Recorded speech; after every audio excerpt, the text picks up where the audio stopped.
Para mag-convene ang impeachment court, kailangan may sesyon ang Senado. Para manumpa ang impeachment judges, kailangan may sesyon ang Senado. So kung may mangyayari mang aksyon o kaganapan kaugnay nito, yan ay mangyayari sa June 2, pag-resume ng Senado, matapos ang eleksyon at pasayan ng mayoriya ng Senado kung aamyendahan ba yung rule. Sang-ayon po kasi sa e-commerce law at sa e-gov law, pwede naman maglagay ng e-signature. Hindi ba? Sa resolution, sa bill, sa committee report. Pwede ang e-signature dahil hindi po yan verified. Subalit, ang complaint or resolution on impeachment, verified po yan. Pinanumpaan dapat yan sa harap ng Secretary General ng Kamara. Susuriin pa po isa-isa ng Secretary ng Senado yung mga pirma kung isig ba yun o wet signature. Bawal po ang isig. Hello! Panoorin natin tong interview ni Chis Escudero tungkol ito sa impeachment case laban kay Sara Duterte. So, nasa Senado na kasi to. So, kailangan nilang mag-act as a sitting judge. So, okay. Panoorin natin tong interview sa kanya. Legally, it cannot be done, again, as I said, because the impeachment court was not convened. The impeachment complaint was not referred to plenary for there to be a basis for the impeachment court to be convened by the Senate sitting as a legislative body. Tila excited ang Kamara na patalsikin sa pwesto si Vice President Sara. Araw ng Miyerkules, mayoriya ng mga kongresista sa plenaryo ay bumoto pabor sa impeachment ng pangalawang Pangulo. Pero sa Senado, bagamat formal itong tinanggap halos alas 5 ng hapon sa parehong araw, ay nagsara ang sesyon na hindi ito natalakay. Ang sesyon ng 19th Congress ay nakatakdang bumalik sa Agos ng Hunyo.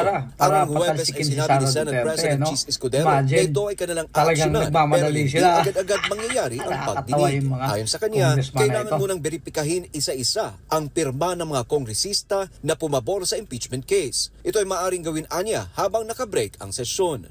Sang-ayon po kasi sa e-commerce law at sa e-gov law, pwede naman maglagay ng e-signature.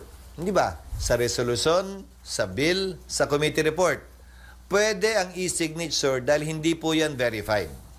Subalit, ang complaint or resolution on impeachment, verified po yan. Pinanumpaan dapat yan sa harap ng Secretary General ng Kamara. Susuriin pa po isa-isa ng Secretary ng Senado yung mga pirma kung isig ba yun o wet signature. Bawal po ang isig. Pero narinig niyo yan? Susuriin yung bawat pirma ng mga congressman na yun. 215 signature na nakuha nila sa congressman. Susuriin pa isa-isa kung ito ba'y totoo, kung ito ba'y legal. So, kung ito'y hindi totoo, ay bawal daw according to Chis Escudero. So, tingnan natin kung mag-prosper ba yung Congress pagsampa ng impeachment case laban kay Sara Duterte. Pinunto ng batikang mambabatas na ang pagtalakay sa impeachment rules at ang pag-convene ng impeachment court ay kailangan idaan sa sesyon sa plenaryo. Para mag-convene ang impeachment court, kailangan may sesyon ang Senado. Para manumpa ang impeachment judges, kailangan may sesyon ang Senado. So kung may mangyayari mang aksyon o kaganapan kaugnay nito, yan ay mangyayari sa June 2, pag-resume ng Senado, matapos ang eleksyon at pasayan ng mayoriya ng Senado kung aamyendahan ba yung rules. Sa panahon na magtitipon na ang Senado bilang isang impeachment court para sa impeachment case ni Vice President Sara, ay magsisilbing hukom ang mga senador. Ang Senate President ang magiging presiding officer o tagapamagitan ng mga usapan at magpapatupad ng rules of impeachment. Matapos ang mga pagdinig, ang mga miyembro ng Senado ay magbobotohan kung ang inaakusang opisyal ay nagkasala o hindi. 2/3 majority vote o 16 na mga senador ang kinakailangan para ma-impeach ang isang opisyal. Aminado si Escudero na may bahid politika ang impeachment trial, lalo na't mga senador ang magsisilbing hukom. Ngunit kanyang ipinaalala na mahalaga rin dito ang papel ng bawat mamamayan sapagkat wala anyang politiko na di takot sa opinyon ng publiko. Sinong politiko ang kilala mo na sumusuwag ika nga sa public opinion, lalo na sa panahon ng halalan? So, Inimbento talaga itong sistemang ito na nagsulat ng ating saligang batas para ganito naman talaga. Hindi para maging sobrang hiwalay, ika nga, sa opinion ng publiko kaugnay sa bagay nito dahil politiko din naman ang hinuhusgahan. So yun, tingnan natin kung mag-prosper yung impeachment case nila para kay Sara Duterte.